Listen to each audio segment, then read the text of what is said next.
Hey, Hope Point family, thanks for joining us for Safe Conversations. These are opportunities to highlight testimonies and to highlight stories of how we are being the hands and feet of Jesus in our community. So tonight, it's our privilege to highlight two of our staff members, Hannah Madalena and Colby Middlebrooks. Really excited about these two young leaders, or one young leader and one not so young leader.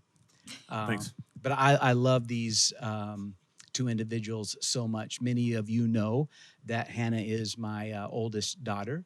And so I'm just excited to see God working in their lives. So they'll give you a little biography and then a little bit about their calling and also what they're currently doing. So first question, guys. We'll start with Hannah first, but Colby, you'll also answer this question. Tell us where you were born, where you grew up, and then I'll ask you some questions after that. Just where were you born and how you grew up?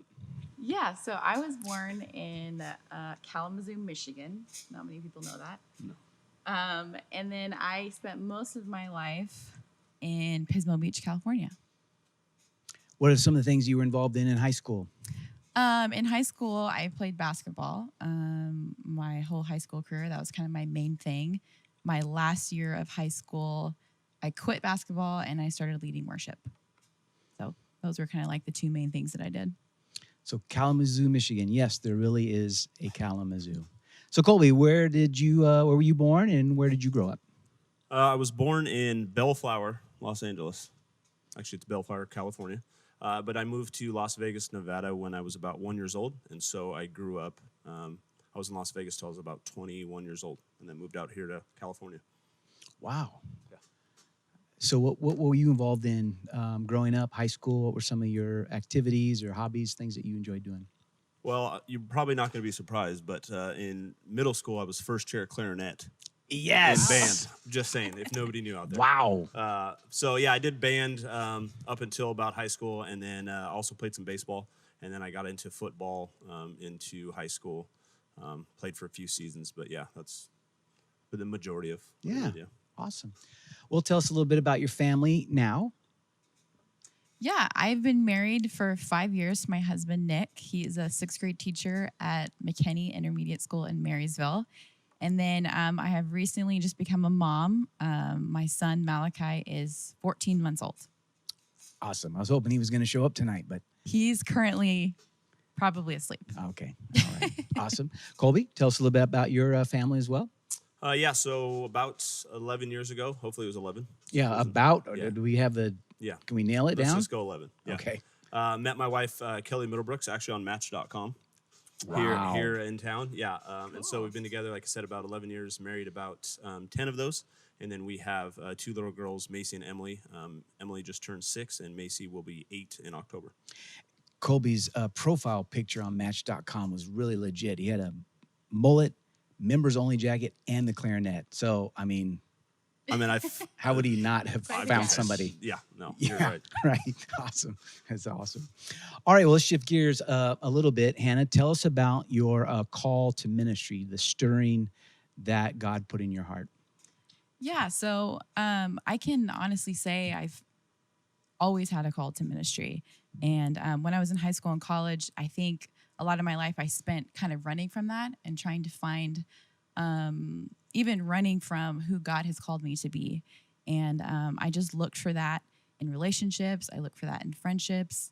I struggled a lot with eating disorders and depression and anxiety. And so with all that being said, it wasn't until I really realized the path I was going down wasn't great. And I dropped everything and moved to Yuba City with my parents.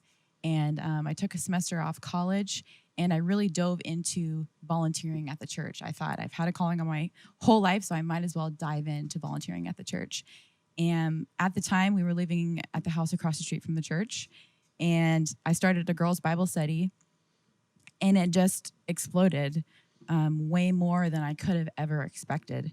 And so that was kind of the starting point of when I really knew that this calling on my life to ministry was real.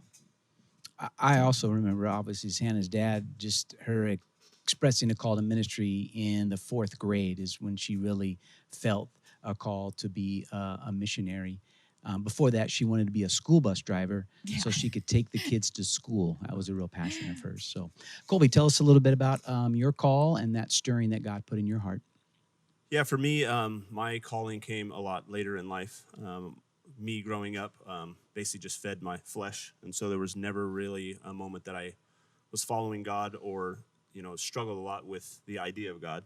And then it just turned to a point later on in life where I was just in a bad place, spiritually, mentally, physically, that I decided to give my life over to God, and that was just about 5 years ago. And so, almost since that day, God has been stirring in my heart to really make an impact in our community with the youth.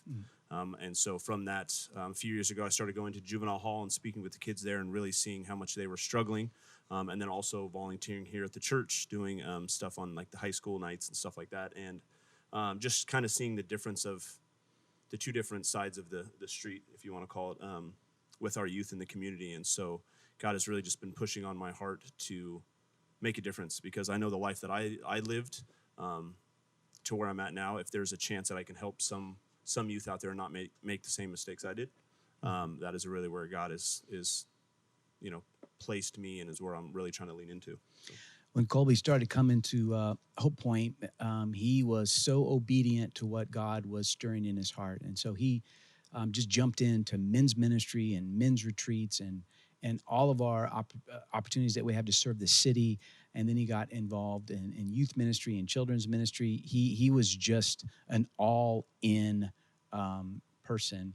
And so I knew it was going to be quick, this call. Colby was just really made for this. And so it's been exciting to see Colby, a son really of Hope Point, just develop now into my next question. And now Colby has taken over our high school ministry, and we're really excited about that. So Colby, tell us a little bit about that and how that is impacting your life, and how you are excited about how it will impact our city. Yeah.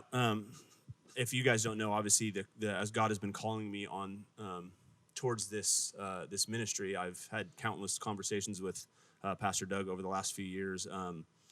Some excitement, some fear, some crying.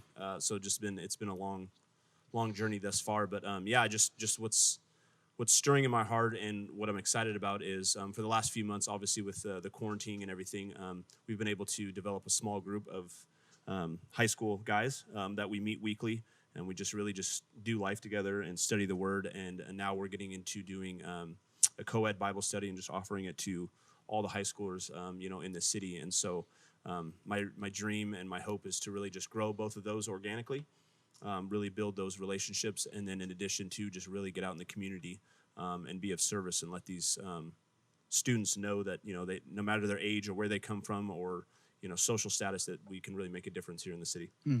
Yeah, exciting opportunities for our high school age students, and Colby has a fire within him to instill the ways of Jesus amongst our students. So I'm really excited about that. And then Hannah transitioned out of youth ministry into a brand new ministry. She is now our communications director / online ministry director, and we're looking at our online content like we would a physical campus. And so we're looking at it as an online campus that needs a director. And so tell us a little bit about that as well. So I think it's obviously we're living in a post-COVID world. And so before the church, we were putting all of our emphasis on our in-person gatherings. And now we're obviously not doing that as much. So the way that I'm looking at this online ministry is that instead of using our website, Instagram, Facebook to promote what we're doing in person, now these things have become a platform to do ministry. And so we're doing online videos. We're working on doing some on-demand content. So where you at home, you can sit down and click on your TV and watch some on-demand content about raising your children, about having healthy marriages in Christ. But this whole thing is kind of unknown as our world is today. So it changes every day, but I'm just really excited just for the future of where this can take our church. Yeah, I read a stat where 50% of our population in the United States is under the age of 40. And many of those under the age of 40 spend a lot of time online. And so the message hasn't changed. The gospel of Jesus is still true and fresh today, but the vehicles are changing in how we're relaying those messages. And so we want to be online. So I hope that you took this opportunity to get to know Hannah and Colby a little bit more, and introduce yourselves when you see them, or connect to them however you can. I want to remind you that this weekend we are meeting at 9 a.m. outside in front of our building for an in-person outside gathering. It's been amazing. The Spirit of God has just been moving in our presence. We can feel the wind, and the Spirit of God is like the wind. It's just been an intergenerational, from children to older adults and everyone in between. It's just been the highlight of my week. And then at 11 a.m., we'll have a streaming service that is on our Facebook Live and also on YouTube. And we're in our third week of our sermon series entitled Let Go. And this week is Let Go of Ignorance, Embrace Wisdom. And so I want to share this quick quote with you from Philip Yancey, who is a Christian author. This is a quote that I've had in my possession for many years. He says this: "We have taller buildings, but shorter tempers, bigger freeways, smaller viewpoints. We spend more, but have less. We have bigger houses and smaller families, more conveniences, yet less time, more knowledge, but less judgment, more experts, yet more problems, more medicine, yet less wellness. We take more vitamins, but see fewer results." I took a vitamin hoping something would grow, and I've taken 3 of those the same vitamins, yeah. It's not working. Fewer results. Yeah. We drink and smoke too much. We spend recklessly. We laugh too little, drive too fast, get angry quickly, stay up too late, get up too tired, read too seldom, watch too much TV, and rarely pray. We have multiplied our stuff and possessions, but reduced our values. We talk too much, barely listen, and lie too often. We've learned how to make a living, but not a life. Many of these things are based in ignorance, and we need to embrace the wisdom of Jesus, who gives us true life. We would love to see you this weekend, and if not, make comments during the 11 o'clock streaming service. But we are just privileged to be on staff together, and I just receive so much joy from these two individuals and the rest of our staff. You are loved. Thank you for joining us. God bless you.